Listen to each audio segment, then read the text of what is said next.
நாமக்கல் மாவட்டம் பரமத்தி வேலூரிலிருந்து உங்கள் கொடிக்கம்பம் ஜோதிடர் எஸ்பி சோமதர் பேசுகிறேன். எண்ணுள் கலந்து எண்ணில் நிறைந்து என்னை வழிநடத்தும் திருமுருகன் திருவர்களுக்கு கோடான கோடி நன்றிகள். ஆயிரக்கணக்கான ஜோதிட சுருதிகளையும் அதன் சூட்சமங்களையும் என கற்றுத்தந்த எனது குருநாதர் சிங்களாந்தபுரம் எஸ் அருணாசையாவின் பொற்பாதங்களை பணிந்து வணங்கி மகிழ்கிறேன். நமது காணொளியை தொடர்ந்து பார்த்து கொண்டிருக்கும், ஆதரவு வழங்கிக் கொண்டிருக்கும் என் ஜோதிட சொந்தங்களுக்கும், எனது மாணவர்களுக்கும், எனது வாடிக்கையாளர்களுக்கும் கனிவான வணக்கங்களும் வாழ்த்துக்களும் நன்றிகளும். இன்று நாம் இந்த பதிவில் காண இருப்பது ஒரு அற்புதமான தலைப்பு. அதற்கு முன்னால் அடியேன் நினைவு கூர்வது, நன்றி கூறுவது வழக்கம். நமது காணொளியை கண்டு நேரில் நம்மை நாடி வந்து பலன் கேட்ட ஜோதிட சொந்தங்களுக்கு நெஞ்சார்ந்த நன்றி கூறிக்கொள்கிறேன். குறிப்பாக 20/2/2026 அன்று வெள்ளிக்கிழமை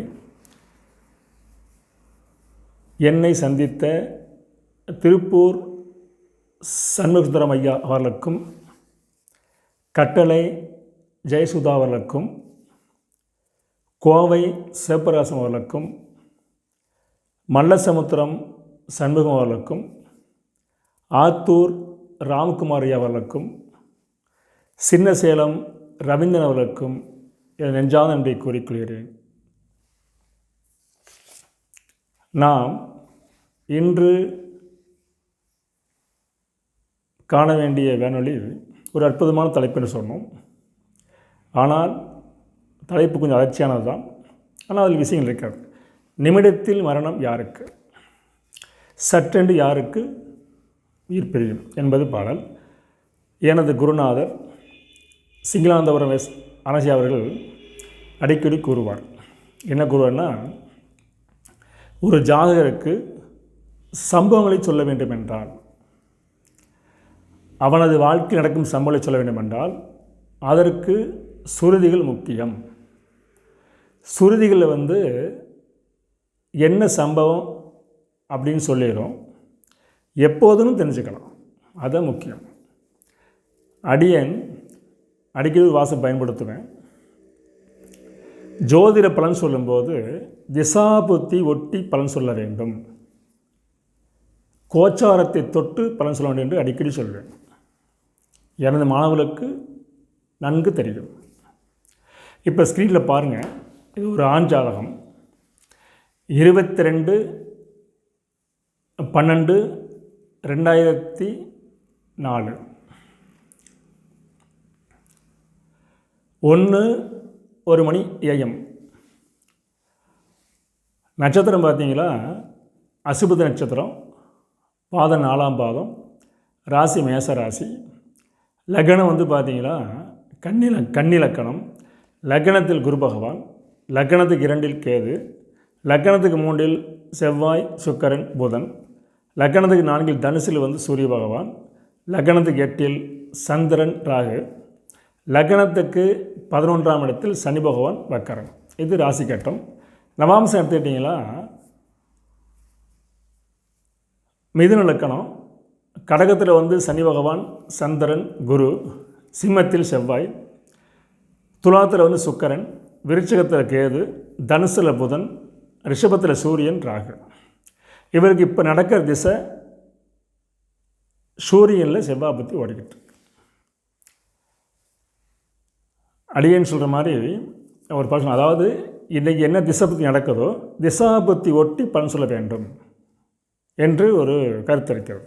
அது பார்த்தீங்களா, மணிகண்ட கேரள ஜோதிட ஒன்னூரில் ஒரு அற்புதமான பாடல். சாவது மெய்தான் சொல்வாய் சனிக்கெட்டில் ரவி இருக்க, ஆவது களைவந்த மதியை பாம்பு நாவது நீட்டி பார்க்க, நான் நிலைத்து உயிர்த்த காலை போவது மெய்தான் சாவே பொல்லாதி கெடுதுமாது என்று பாடல். அப்படின்னா இந்த பாடல் என்ன சொன்ன கேட்டிங்கன்னா, முக்கியமாக சாவது மெய்தான் சொல்வாய் ரவிக்கு எட்டில் சனிக்க, ஆவது களை வெந்த மதியை பாம்பு நாவது நீட்டி பார்க்க, நாணயத்து உய்த்த காலை போவது மெய்தான் சாவே கொல்லாது கெடுதி மாதே என்பது பாடல். இது பார்த்திங்கன்னா 702வது பாடலாக வருது. இதில் மணிகண்ட ஜோதிடத்தில் இருக்குது. இதுக்கான கேட்டால் ரவி என்றால் சூரியன், ரவி என்றால் சூரியன், ரவிக்கு எட்டில் சனிபான் நிற்கணும். சனிபான் என்று சந்திரன் வளபிறை சந்திரன் இருக்கிறதுல சந்திரன் உயர்ந்த வளபிறை சந்திரனை பாம்பு கூடணும். சாவது மெய்தான் சொல்வார் ரவிக்கு எட்டு சனி நிற்க, அதாவது சூரியன் என்ற வீட்டுக்கு 8 சனிபான் இருந்து சந்திரனை பாம்பு கூடிவிட்டால், அது சந்திரன் வளபிறை சந்திரனாக இருந்து ராகுகேது கூடிவிட்டால் சூரிய சிறந்தாலும் சனி சிறந்தாலும் ஜாதனுக்கு குற்றம் உண்டு. பாருங்கள், கிரகத்தின் சொல்லி பலனை சொல்கிறேன் பாருங்கள். அருமையான பாடல்.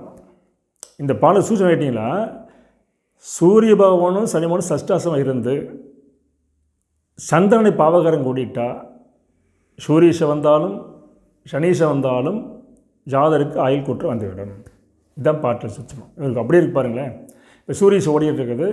சூரியஸ் நடக்கும்போது நான் அடிக்கடி சொல்லுவேன், என்னுடைய மாணவர் சொல்லுவேன், சூரியஸ் நடக்கும்போது சனிபவனை கவனிங்க.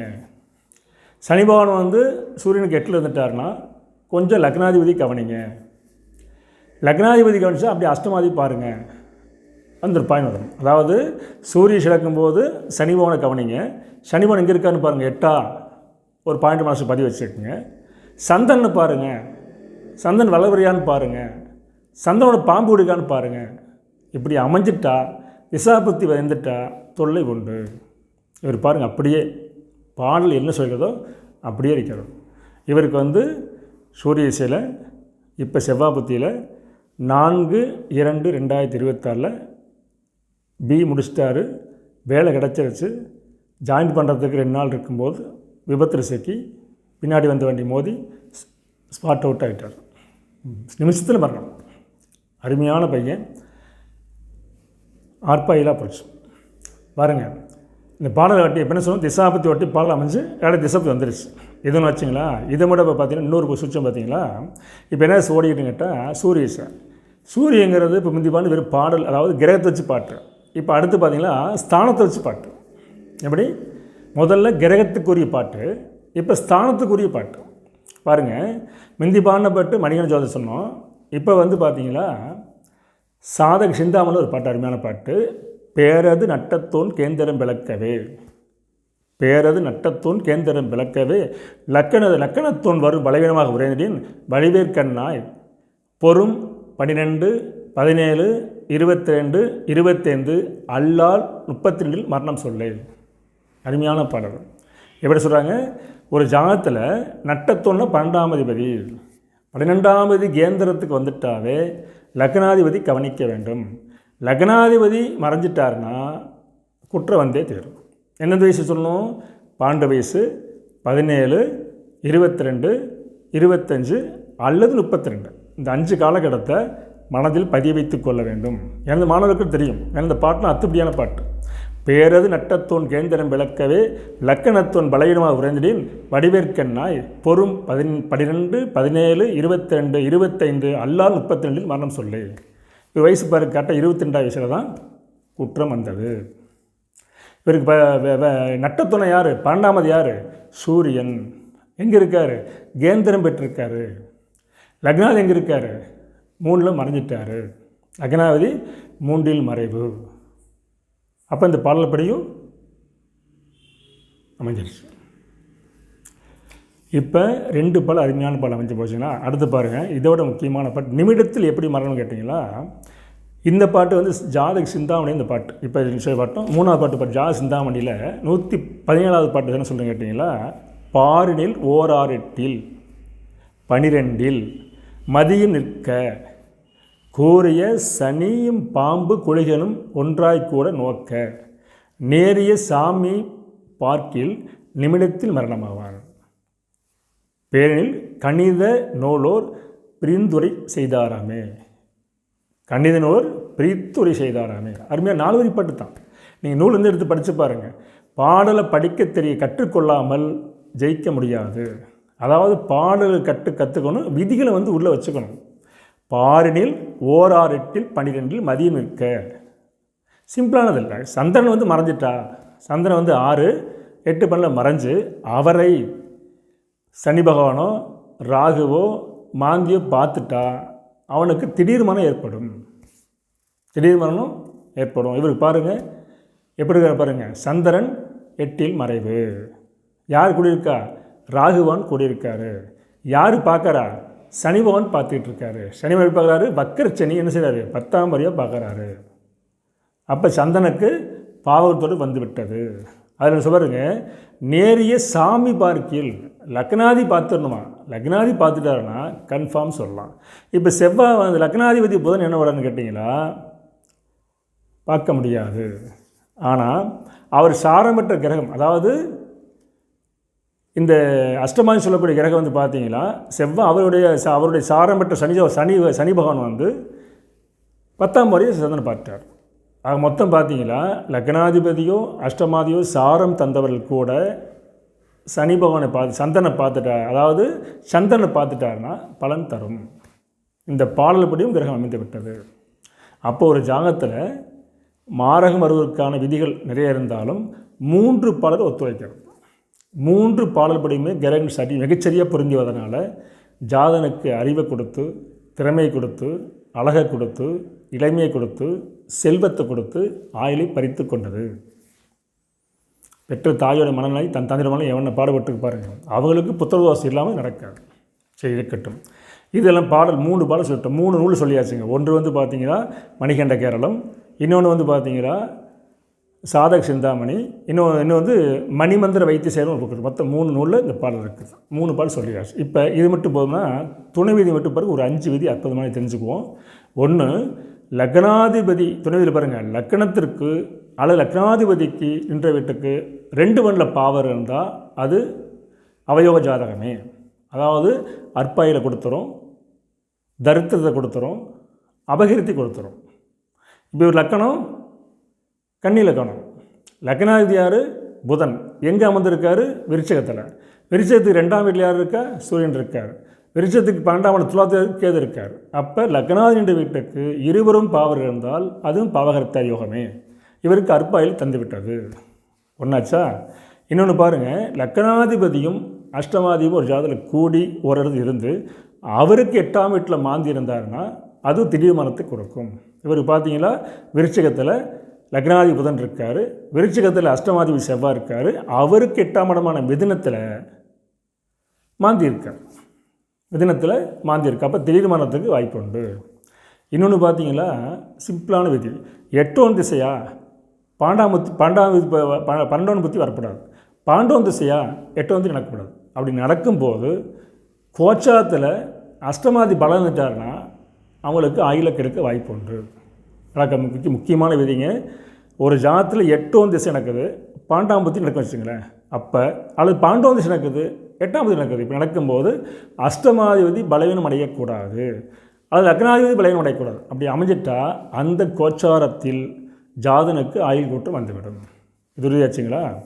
அடுத்து பார்த்தீங்கன்னா லக்கணத்துக்கு 1 8 லக்கணத்துக்கு லக்னாதிபதி அஷ்டமாதிபதியும் ராசிக்கு லக்னாதிபதி அஷ்டமாதிபதியும் விருச்சிக ராசியில் அமர்ந்துட்டாங்களா திடீர் கண்டு ஏற்படும். நல்லா புரிஞ்சுக்குங்க. லக்கணத்துக்கு 1 8 கூடி ராசிக்கு 1 8 கூடி காலபுஷ லக்கணத்துக்கு 8 மறைந்து விட்டால் அந்த ஜாதனுக்கும் இந்த திசை புத்தி நடந்தனா திடீர் கணத்து கொடுத்துரும். இவர் பாருங்கள், கன்னி லக்கணத்துக்கு 1 8 கூட யார்? புதன் செவ்வாய். அவங்க எங்கே இருக்காங்க? விருட்சத்தில் இருக்காங்க. மேச ராசிக்கு 1 8 கூட அவர் செவ்வாய், அவர் விருட்சத்தில் இருக்கார். அது மொத்தம் லக்கணத்துக்கும் அதாவது விதிக்கும் மதிக்கும் கதிக்கும் சரி அமைஞ்சிருக்கு. அப்படி அமைஞ்சாலும் திடீர் கணத்தை கொடுத்துரும். இவருக்கு பார்த்தீங்களா கோச்சாரத்தில் 4/2/2026 அன்னைக்கு கன்னி லக்கணத்துக்கு அஷ்டமான்னு சொல்லக்கூடிய செவ்வாய் 12ஆம் சூரியனை கூடி மகரத்தில் அஸ்தமாகும்போது இவருக்கு ஆயுள் குற்றம் வந்திருக்கு.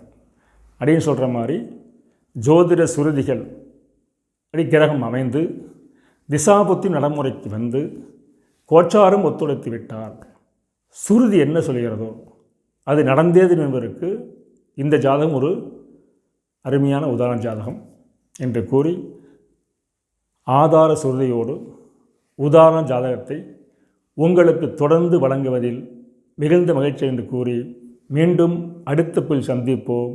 நன்றி, வணக்கம், வாழ்க வளமுடன்.